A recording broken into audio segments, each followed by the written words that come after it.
I get personally very frustrated whenever Joe Manchin just gets piled on by the Democrats, because I feel that that's about the only Democrat we're ever going to get in West Virginia. And I'm frustrated by Joe Manchin, but I'm not surprised by Joe Manchin, if for no other reason. He has been beating this, I'm probably going to say, no drum since day one. It's not a surprise to anyone. Right. Exactly. Not a shock, right?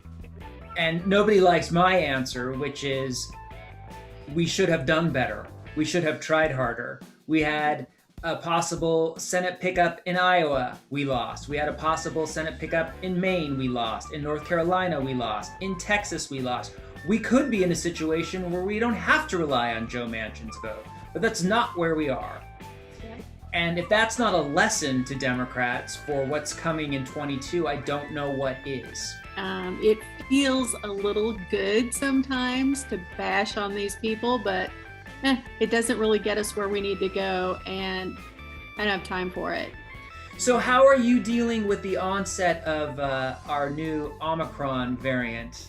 How are you feeling deep down in your gut? Combine Omicron with the press coverage that the Democrats and Biden are receiving, plus the ongoing 1-6 investigation, which some days the press proclaims is really moving forward, and other days the press proclaims is going absolutely nowhere. So there's no consistency on that. How are all of these things mixing inside of you, Mary Rarick? Well, Gary, what's going on in Washington, I'm largely ignoring. Good for you. I have this, this diagram situation, things within my control, things outside of my control. And really the most important thing at this point is, what's in my control, which leads us to the new variant. At this point, I'm erring on the side of caution because I have the privilege to be able to do that. What do you think about a situation where you have two neighbors over and it's just the four of you sitting in a relatively open living room situation? Mm-hmm. I understand the going out where people are eating and drinking and carousing and getting loud and pushing up against each other, but in a situation where it's just like a foursome in a house and it's too cold to keep windows open in Portland. It is. Would you, in that situation, mask up? Good question. At this point, I'm going to say no. I really am loving, though. My friend Lisa Watson has this policy now where she's ordered a bunch of tests, like the instant tests, and, have somebody up right outside your door taking the test, coming in. I just saw somebody posted on Twitter yesterday where they insisted somebody do it. They tested positive, no symptoms at all, but they tested positive. So it's like, well, why not? It's kind of like taking a breathalyzer test before you hop in your car to drive, kind of the same sort of concept, really. You get this instant result and you know what to do with a little more confidence, perhaps.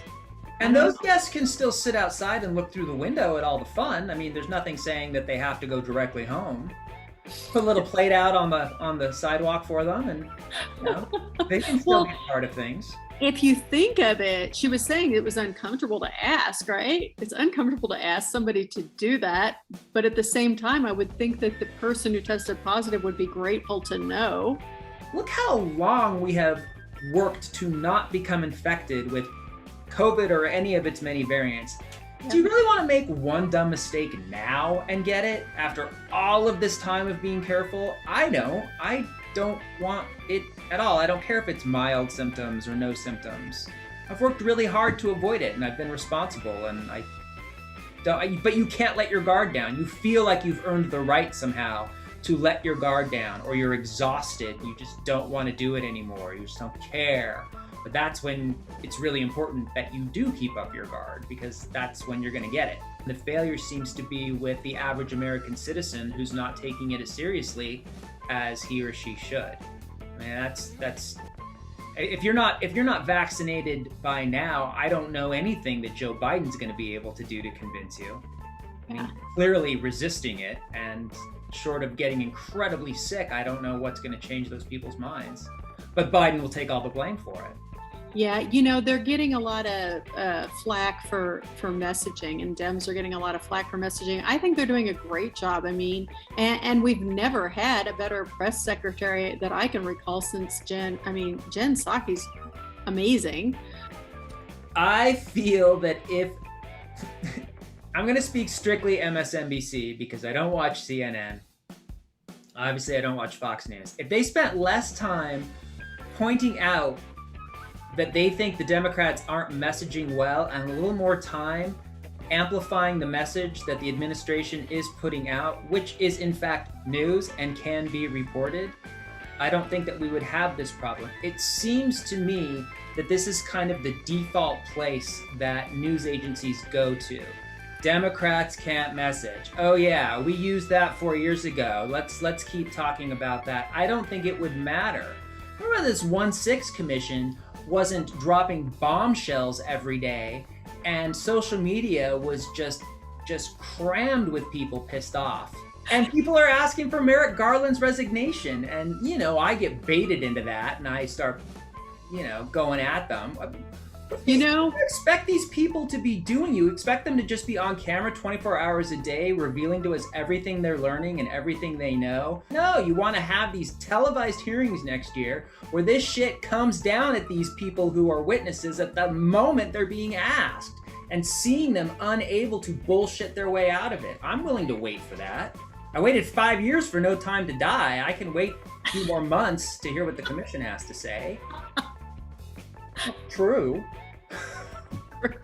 It's true. I do understand the fury and the impatience of Democrats, but that's just not enough to make things move at a more rapid pace. I'm also very sick about the minute there's a little possibility of news about somebody getting caught. If I hear one more person say something along the lines of, finally, the beginning of the end, and so it begins. I've been hearing that prophecy for 4 years now, and it's never come true. We have to realize that these people are not playing by the same rules that you and I have to play by. Yeah. That's just a fact, and it sucks, but they're going to have to be pursued and captured in a whole different manner, which takes a lot longer because they've got the money and the lawyers to throw up blockades at every step of the way. Whereas you and I would have our asses thrown in jail by midnight tonight, and that would be it. And we're white. You can't put me in jail. I'm white. I'm saying, I'm a white male. Yeah. Do you think Democrats are going to have a more positive 2022? Because we're not closing on a good note here. I'm going to say yes. And here's why. Losses aren't a bad thing. Even if worst case scenario, right, we lose. Look at Stacey Abrams. Look at what has happened in Georgia over the last decade, dozen years. It's all the losses that got us to winning Georgia. It's all of that is people pushing forward. I think that we are better organized now than we were 4 years ago. I think we're better, we're more aware now. Communities are coming together. Organizers are coming together. We're being more strategic. We're getting smarter about messaging, believe it or not. We're paying attention now. I think that's one gift of the Trump era is more of us are paying attention, who thought we could afford to sleep through, and just let things happen. And we're paying attention now. And that's a good thing because we're able to create change. Maybe it's not at the national level, state level, maybe it's more local, but we're playing a long game and we're here for it. And it doesn't matter. It kind of doesn't matter the outcome this year. That being said, I want to win, but I'm pushing forward no matter what.